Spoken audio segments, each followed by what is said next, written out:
Welcome again sa Fitful Believer. Kung hindi fitful, hindi believer. Ito ay naging trending views kung bakit ang mga walking possessed o mga evil spirit ay mga anti-Catholic.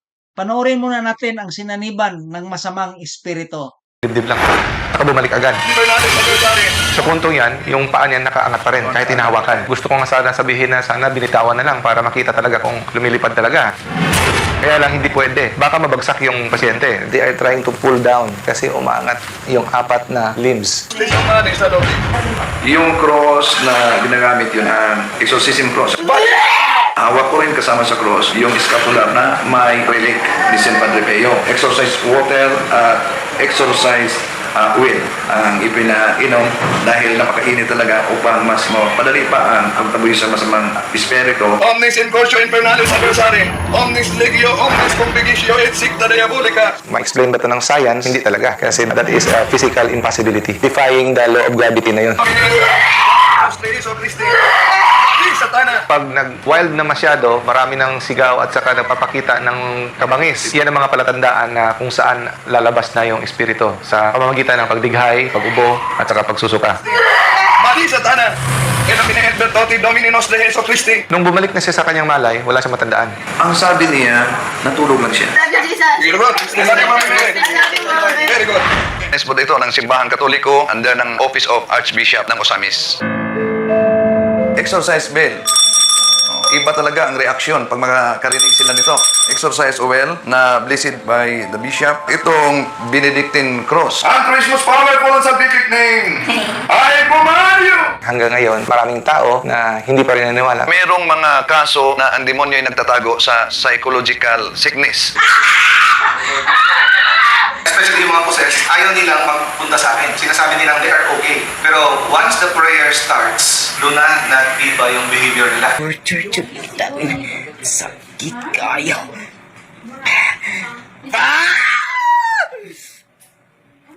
Pinagin ni mawala. Pinagin ni mawala din. Ay na siya ang puaan ng inyong giingon na inahan. Kay grabe naka-powerful. Siya rin makapil din na mo din. Pero saryo rin ako kadadlaw. Ayaw, yun Kasi daw. din ba ninyo na walang galang ang demon possessed? Dahil ang tawag niya kay Father Darwin ay Darwin lang? Ito din ang tawag ng mga protestanteng pastor kay Father Darwin. Sa unang video ni Darwin Gitgano, Darwin! Nasila common din naman nito ng mga yawa. Di yun mag-father. Di mag-father Darwin, no? Wala yung tahod ng mga yawa. Rin ako kadadlaw. Ayaw, yun daw. Kay ma-torture yun ni Si Mami Ray, bahala ni mo. makahawa yun ni Darwin. Darwin, Ang tinutukoy nito ay si Santa Maria. Ayaw na ayaw nila kay Birhing Maria. Kaya nasabi ko na ang demonyo ay anti-Catholic. wala nga awak manay polos. Buang man kayo na nga babae. Exolis feliebe. Ate suspira. Powerful. She is full of grace. Mary is full of grace. No one demons can defeat you. No one demons can I will try to fight Mary, but I defeat because Mary is so powerful. No one can defeat with Mary. Please stop. Please stop. I command you in the name of the Father, and of the Son, from your name, Beelzebub. In the name of Jesus of Nazareth, His tremendous power of God. Si Beelzebul ang yawa. Nasa Biblia ang pangalan na Beelzebul. Matthew 12 verse 24. Day anymore in him. Cuando di que te diga, en donde tú dices, que nunca te dice,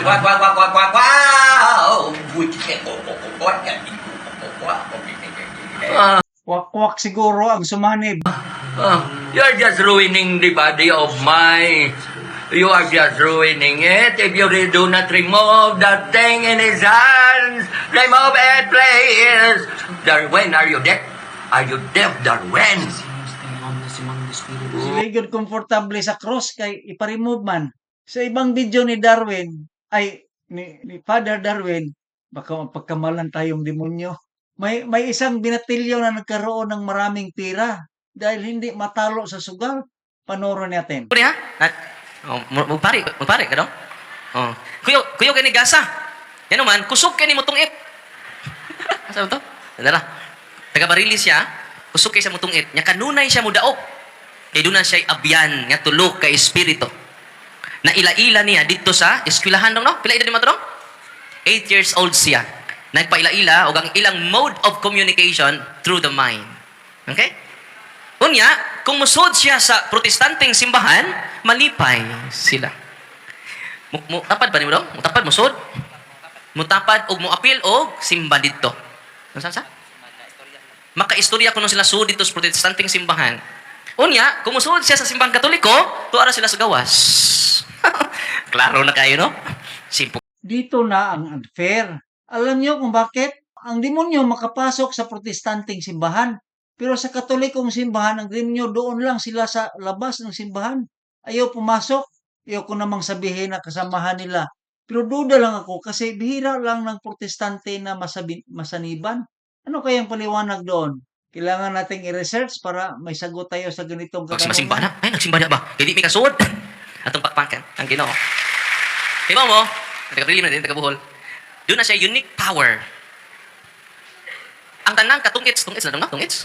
Tungits, madyong, piyat-piyat. Mudaog siya, di ka mapildi daw?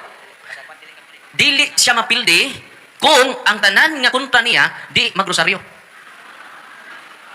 Nganong mudaog siya, makita niya ang inyong braha. Pero dapat ma-interview itong binatilyong ito. Baka drama lang ito. Sana may protestanteng mag-interview din sa kaniya tulad ni Bro Amek ng SDA na lumipat sa Katoliko. Maraming gustong mag-interview sa kaniya. Kasi baka drama lang. Nga naman doon na siya abyan tulog ka buok. Munang kada gabi ito ara siya sa tukitan. Kinanay mamatay. Kina mga hantak, inighikap niya. Kinaaman siya mga abyan. Ganong nasa mga spirits nga kauban ang iyang papaday di madutlag bala. So balik ko na ko gisulti ni St. Augustine ha para masabtan ninyo. Aron katungo pa mo surrender na. Beware of occult practices. They lead to darkness. Usay nitabo niya, lipay po siya kay tag 4,000 kuno yang daog. Yang kinadakal daog di mo dong 7,000 no? Oh, tudluin niya ko na. Usay nitabo mga igsuon, kanang maghantak sila. Iyang hikapon ang bensin ko centavos man no? Depende piso. Oh. Inighikap niya. Hikap lang siya usa ka sinsiyo, no? May hikap lang siya usa ka sinsiyo. Mahimong patay na, di na mahari. Munang perting sukuay ang kontrak kay nakadaog sa city bill. Puro patay. Ingon putong ni abay na, hikap, ayaw, hikap jud kanunay. Patay. Munang kanunay siya mudaog. Pero pag exercise na sa iya, katong tulo ka abyan niya nga mga buutan kunuhay, mga demonyo di ay. O karon wala mo uban niya, nganuman, iyan ang gihalad yang kinabuhi ni Kristo. Amen? Napapakan si Dudong. Lamat tong marka. No? Nabinaw ko sa istorya. Yung kamera man tayong God. Manang ako lang gisummarize ang iyang istorya. Kaganina. Siya, walking possessed siya.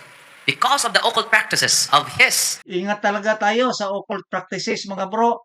Pasensya na, hindi ko maipakita ng buo ang mga videos dahil mapahaba tayo. Pwede nyo naman panoorin, nandoon naman ang title sa video. Sana mayroong kumukontra dito sa video na ito at sasabihin na hindi totoo yan. Imbento lang yan. At may maipakita din na video na hindi totoo na ang mga demon possessed ay hindi takot sa mga sacramentals, hindi takot sa prayer sa rosary. Kailangan mag-imbento ng mga video at inabangan niya ng mga CFD. Pero sa ngayon, conclusion tayo base sa ating nakita sa video na ang mga demonyo ay takot o masasaktan sa cross at sa dasal sa Holy Rosary. At takot din sila kay Mama Mary. Kaya hindi makapasok sa katolikong simbahan. Sabi ni Dudong Mark. Likewise, ang ibang protestante ay allergy sa cross at ibang sacramentals at nang babastos pa kay Mama Mary. Kaya nasabi ni Father Darwin na klaro na. Niya, kung musunod siya sa simbang katoliko, tuara sila sa gawas. Klaro na kayo, no? Simpo kag simba-simba na. Ay, nagsimba na ba? Kaya di may kasod.